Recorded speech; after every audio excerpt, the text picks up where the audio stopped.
మీ భూమి మీరే అనేమికి తెలుసు. కాని ఉన్నట్టుండి ఓ అధికారి వచ్చి ఏదో పాత చట్టం పేరు చెప్పి మిమ్మని కన్ఫ్యూజ్ చేస్తున్నారా? మీ హక్కుల్ని అడ్డగిస్తున్నారా?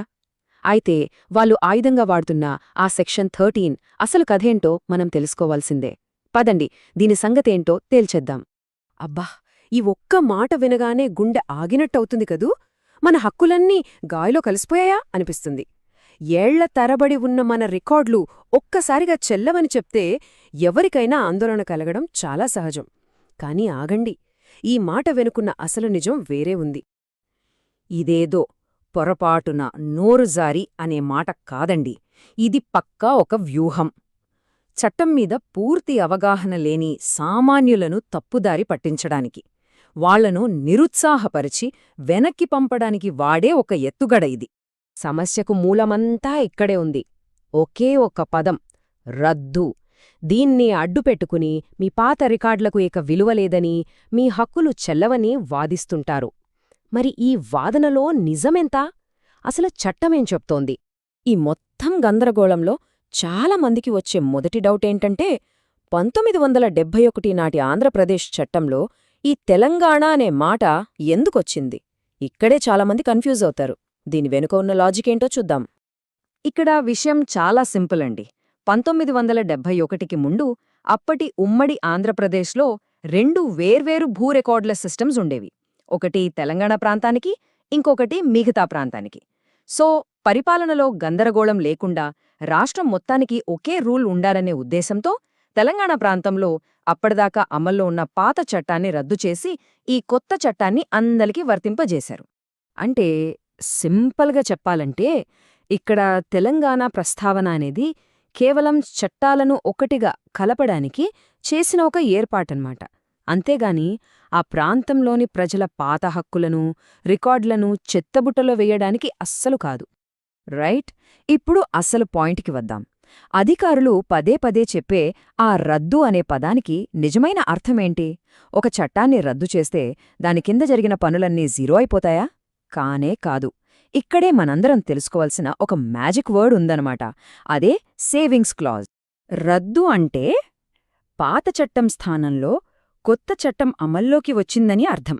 అంతే తప్ప పాత చట్టం ఉన్నప్పుడు చట్టబద్ధంగా జరిగిన ప్రతి పని, ప్రతి హక్కు, ప్రతి రికార్డ్ ఒక్క దెబ్బతో మాయమైపోతుందని కాదు.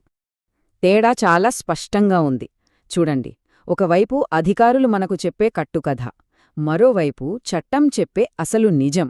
వాళ్లేమో అన్నీ రద్దయిపోయాయి, అన్నీ పోయాయి అంటారు. కాని చట్టమేం చెబుతోంది? పాతవి కూడా భద్రంగానే ఉన్నాయి, వాటికి రక్షణ ఉంది అని భరోసా ఇస్తోంది. ఆ భరోసా పేరే ఈ సేవింగ్స్ క్లాజ్. ఈ భరోసా ఏదో గాల్లోంచి వచ్చింది కాదండి. సాక్షాత్తు ఆ సెక్షన్ 13లోనే దీని గురించి రాసి ఉంది. అది ఏపీ జనరల్ క్లాజెస్ యాక్ట్ను చూపిస్తూ పాత చట్టం కింద జరిగిన పనులకు, వచ్చిన హక్కులకు మా రక్షణ ఉంటుందని చాలా స్పష్టంగా చెబుతోంది. దీన్నే నిరంతరాయ నియమం లేదా ఇంగ్లీష్లో కంటిన్యూయిటీ రూల్ అంటారు. సరే, ఇప్పటిదాకా చట్టంలో ఉన్న అసలు నిజాన్ని తెలుసుకున్నాం. మరి ఈ నాలెడ్జ్ను ఆయుధంగా ఎలా మార్చుకోవాలి?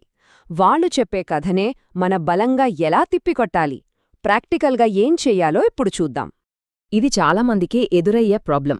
మనకు ఏమీ చెప్పకుండానే రికార్డుల్లో పేర్లు మారిపోతాయి. ఏంటనడిగితే, ఓ అదా, ఆ పాత రికార్డులు చెల్లవులే అని సింపుల్గా సమాధానం వస్తుంది. అప్పుడు మీరు చాలా స్ట్రెయిట్గా, కాన్ఫిడెంట్గా అడగాల్సిన ప్రశ్న ఇదే: సార్, నాకు కథలు వద్దు, కాగితాలు చూపించండి. కొత్త చట్టం ప్రకారం మీరు ఫాలో అయిన ప్రొసీజర్ ఏంటి? నోటీసిచ్చారా? విచారణ జరిపారా? దానికి సంబంధించిన ఫైల్ చూపించండి అని నిలదీయాలి.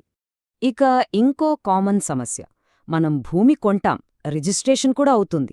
కాని రికార్డులలో మన పేరెక్కించడానికి ఏళ్ల తరబడి తిప్పుకుంటారు. కారణమడిగితే ఏవేవో పాత నిబంధనల సాకులు చూపిస్తారు. మీ సమాధానం సూటిగా ఉండాలి. సెక్షన్ 13తో పాత రూల్స్ అని రద్దయ్యాయి కదా, మరి ఇప్పుడు ఏ కొత్త రూల్ ప్రకారం నా పనిని ఆపుతున్నారో రాతపూర్వకంగా చెప్పండి. దానికి సంబంధించిన ఆర్డర్ కాపీ ఇవ్వండి. ఇక మూడోది, వారసత్వ భూముల విషయంలో వచ్చే గొడవలు. ఎప్పుడో తాతల కాలం నాటి రికార్డును చూపించి, ఇదే ఫైనల్, ఇంకేం మార్చడానికి వీల్లేదు అని వారసుల హక్కులను అడ్డుకుంటూ ఉంటారు. మీరు వాదించాల్సింది ఒక్కటే పాయింట్. పాత రికార్డ్ అనేది కేవలం ఒక ఎంట్రీ మాత్రమే, అదే ఫైనల్ డెసిజన్ కాదు. ప్రస్తుత చట్టం ప్రకారం మా వాదనలు విని మా సాక్ష్యాలను పరిశీలించి ఒక ఆర్డర్ పాస్ చేయండి అని డిమాండ్ చేయాలి. ఇప్పటిదాకా మాటలతో ఎలా ఎదుర్కోవాలో చూశాం. కాని మాటలకన్నా పదునైన ఆయుధం ఒకటి ఉంది. అదే పేపర్ వర్క్. వాళ్లను జవాబుదారీ చేయడానికి మన చేతిలో ఉన్న బ్రహ్మాస్త్రం పేపర్ ట్రేల్ను డిమాండ్ చేయడం. ఈ 5 ప్రశ్నలు ఇవి చాలు. వీటిని వరుసగా అడగండి. వాళ్ల మాటలు ఆగిపోతాయి, ఫైళ్లు కదలడం మొదలవుతుంది. గుర్తుంచుకోండి, ప్రతి మార్పుకు ఒక ప్రక్రియ ఉంటుంది. ఆ ప్రక్రియకు సంబంధించిన ప్రతి కాగితాన్ని అడిగే హక్కు మనకు ఉంది. ఈ ప్రశ్నలన్నీ మామూలుగా కాదు, సమాచార హక్కు చట్టం అంటే ఆర్టీఐ కింద అడగాలి. అప్పుడు వాళ్లు కథలు చెప్పడం ఆపేసి రికార్డులు తీయక తప్పదు. ఎందుకంటే మాటలకు విలువ ఉండదు, రికార్డులకు మాత్రమే ఉంటుంది. ఒక్క విషయం గుర్తుంచుకోండి, చట్టం కథల మీద కాదు, కాగితాల మీద, ఆధారాల మీద నడుస్తోంది. ఆ ఆధారం రికార్డుల్లో ఉంటుంది. కాబట్టి ఎవరైనా మిమ్మల్ని గందరగోళపరిచే కథలు చెప్తుంటే మీరు సూటిగా రికార్డ్ అడగండి. అప్పుడు మాట్లాడాల్సింది రికార్డే, వాళ్ళు కాదు.